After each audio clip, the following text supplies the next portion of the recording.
Andersen wrote about the ugly duckling with more than a little experience of feeling like one. He grew up poor, with only a basic education, and was forced to support himself from a very early age.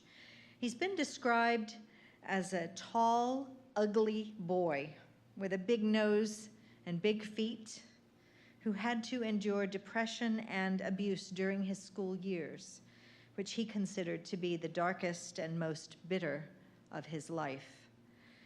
A Danish biography written in 2005 to mark the bicentenary of his birth reveals that Andersen had to overcome not just poverty, but the fact that although his father was a respectable enough cobbler, his mother was illiterate, his aunt kept a brothel, and he himself was born out of wedlock. So there is a deeper, more personal context to this famous children's story.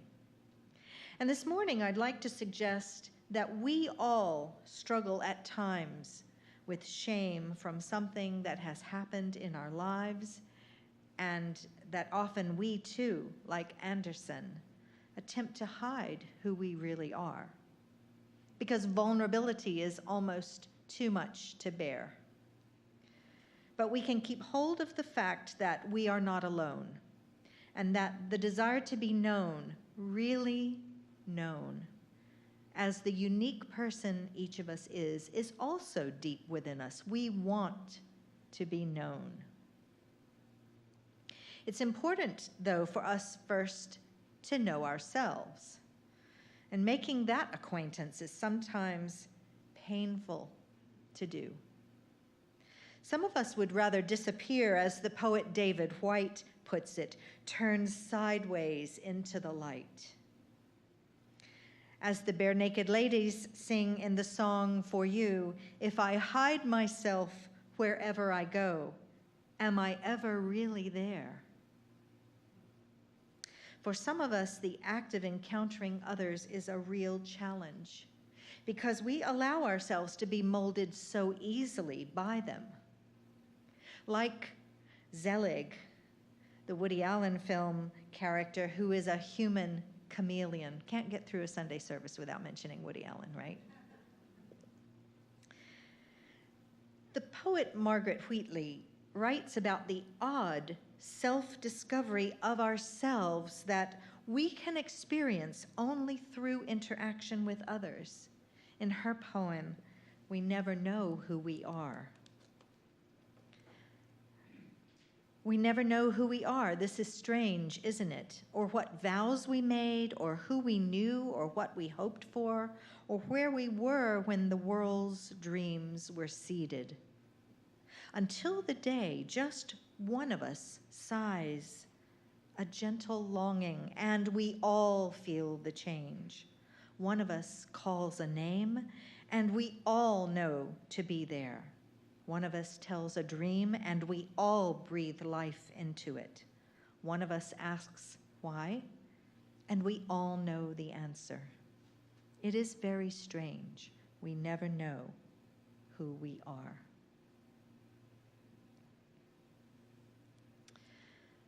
Thomas Donsenberg, in his book on nonviolent communication called Being Genuine, Stop Being Nice, Start Being Real, writes, feelings act like a blinking light on a dashboard. They tell us that an inner need is or is not being met. And he goes on to explain that the key reason for us to be interested in identifying our needs is that as long as we're unaware of our needs, we don't know how to meet them. We often then wait for others, parents, spouse, child, to come along and meet our needs spontaneously, guessing what would please us, whereas we ourselves find it difficult to name those needs. And so we might be asking ourselves, am I able to provide myself with the esteem, the recognition, the warmth, the understanding that I'm so fervently expecting others to give me?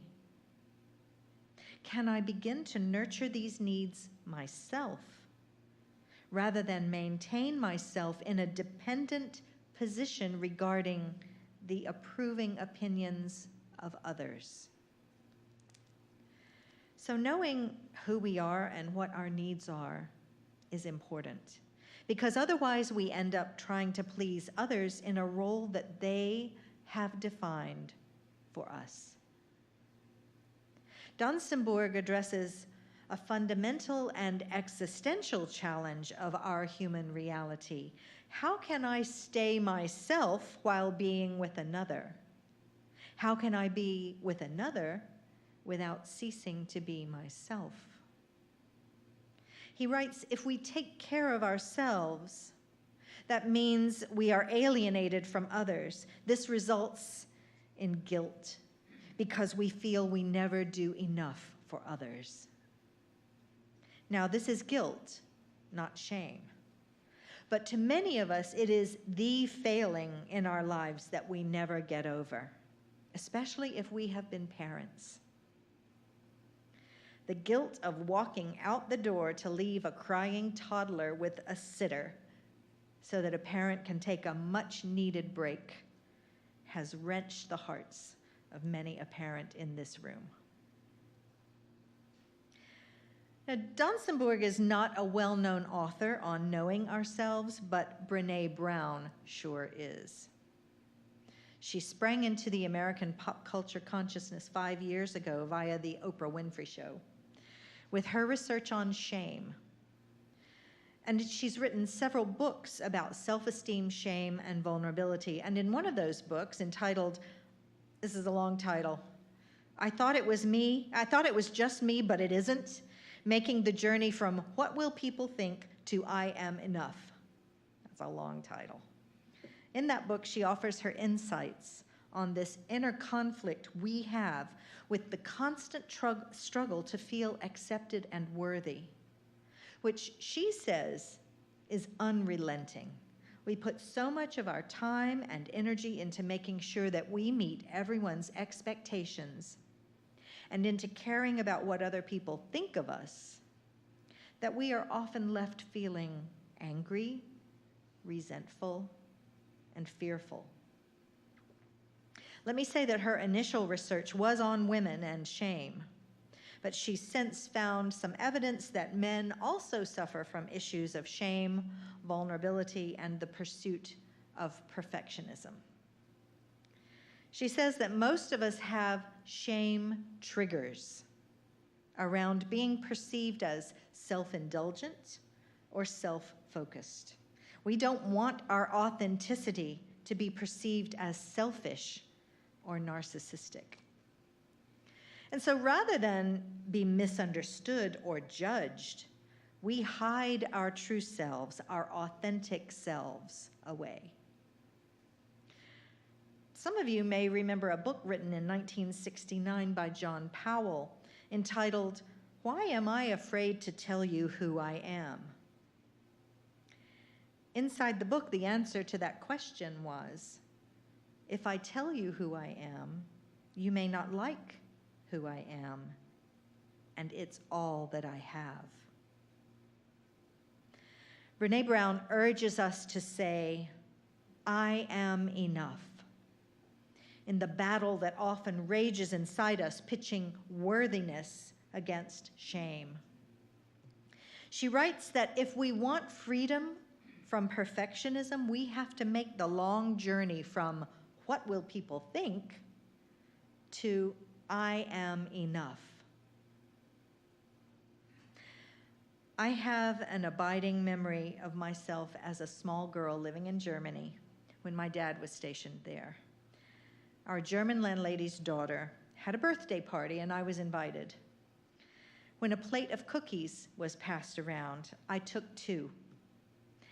And that was a social faux pas that I was not aware of, but instantly I was made fun of and teased and laughed at, and it stung. to be the subject of such humiliation, and I was made to feel ashamed of my gluttony of taking 2 cookies. Brené Brown writes, to understand how shame is influenced by culture, we need to think back to when we were children or young adults and we first learned how important it is to be liked, to fit in, and to please others. The lessons were often taught by shame, sometimes overtly, other times covertly. Regardless of how they happened, we can all recall experiences of feeling rejected, diminished, and ridiculed. Eventually, we learned to fear these feelings. We learned how to change our behaviors and change our thinking and change our feelings to avoid feeling shame. And then she says, in that process, we changed who we were, and in many instances, who we are now. And so from an early age, we are subjected to feelings of shame. Shame comes from outside of us, from the messages and expectations of our culture, Brown writes, and what comes from the inside of us is a very human need to belong, to relate. In withdrawing from the danger of being shamed, we withdraw from the connection that is so important to create between ourselves and others.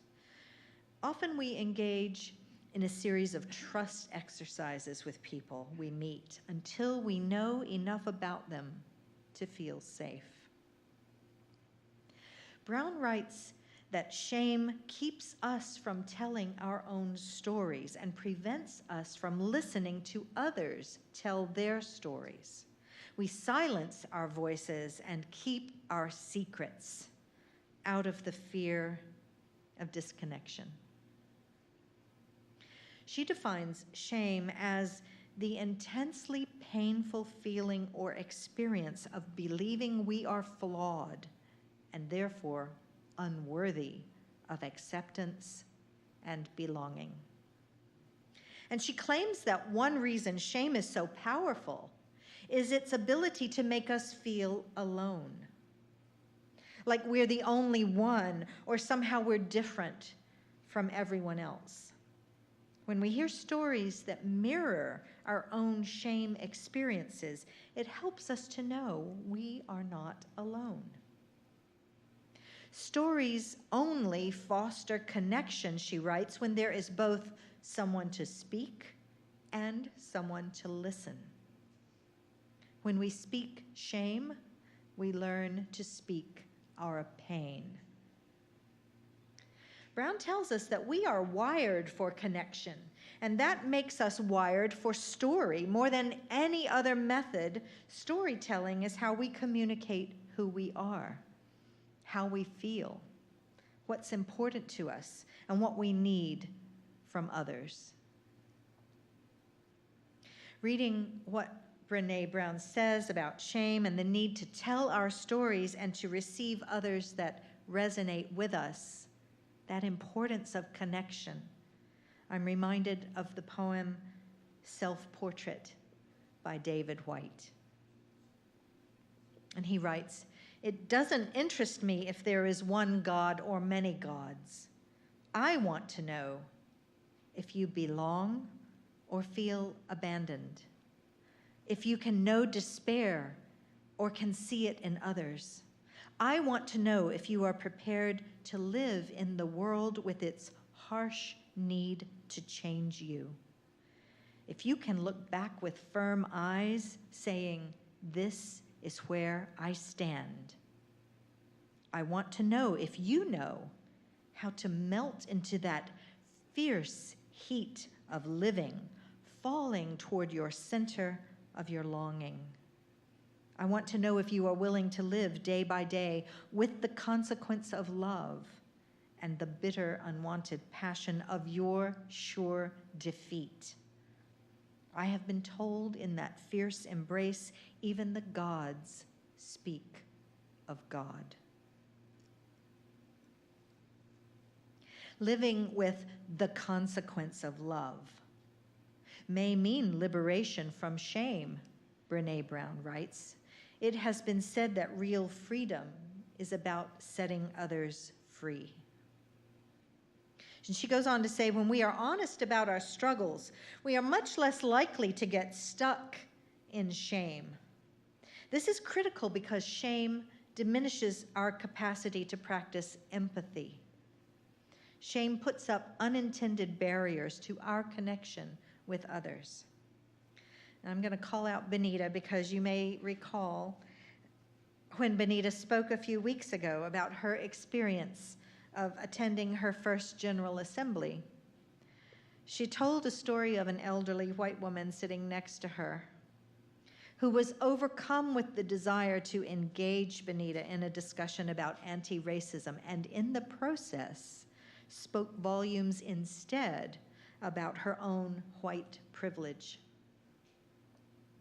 I think that in the anti-racism, anti-oppression, and multiculturalism work we are challenged to do as Unitarian Universalists and as human beings, this is actually the most difficult thing, knowing how to talk about our privilege to people who are intensely and painfully aware that you have it and they have never had it. It's made difficult for well-meaning white people who want to empathize because of the shame they feel about being part of an oppressive system. Brené Brown says that ultimately feeling shame about privilege actually perpetuates racism, sexism, heterosexism, classism, ageism, etc. She writes, I don't have to know exactly how you feel. I just have to touch a part of my life that opens me up to hearing your experience. If I can touch that place, I stay out of judgment and I can reach out with empathy. This is where both personal and social healing can begin. Remember this morning's opening words by Sunshine Jeremiah Wolf. Ours is not a faith that requires perfection or rightness in one another. Rather, a faith that in our shared imperfection, we may learn to stumble and fall together. Faith that we will help one another to rise and to try again and again. Our second Unitarian Universalist principle is that we affirm and promote justice, equity, and compassion in human relations.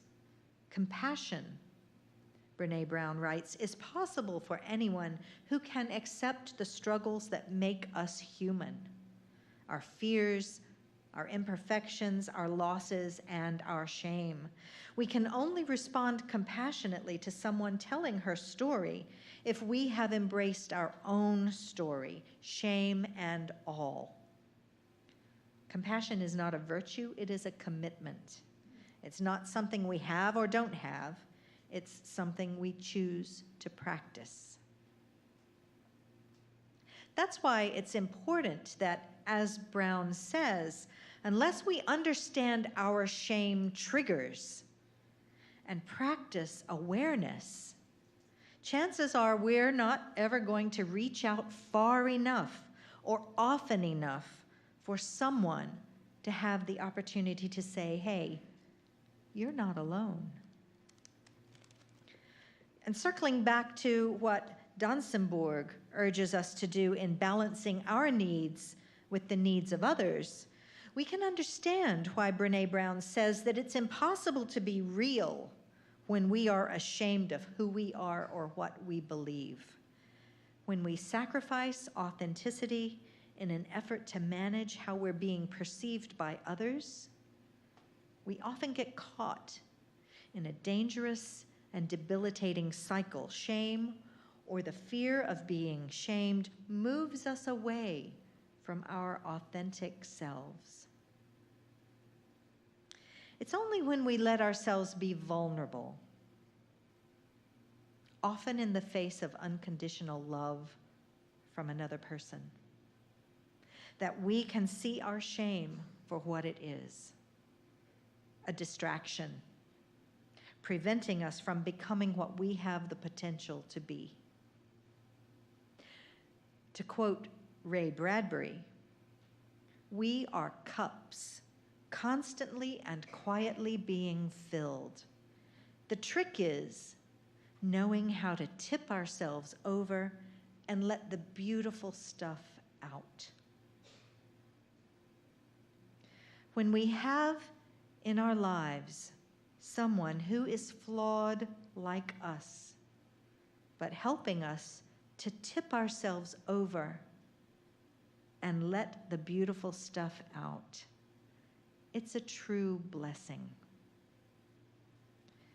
Marilyn Robinson writes about this mysterious power of blessing coming from being known and knowing in her novel, Gilead. And she writes, "There is a reality in blessing. It doesn't enhance sacredness, but it acknowledges it. And there's a power in that. The sensation is of really knowing a creature. I mean, really feeling its mysterious life and your own mysterious life at the same time."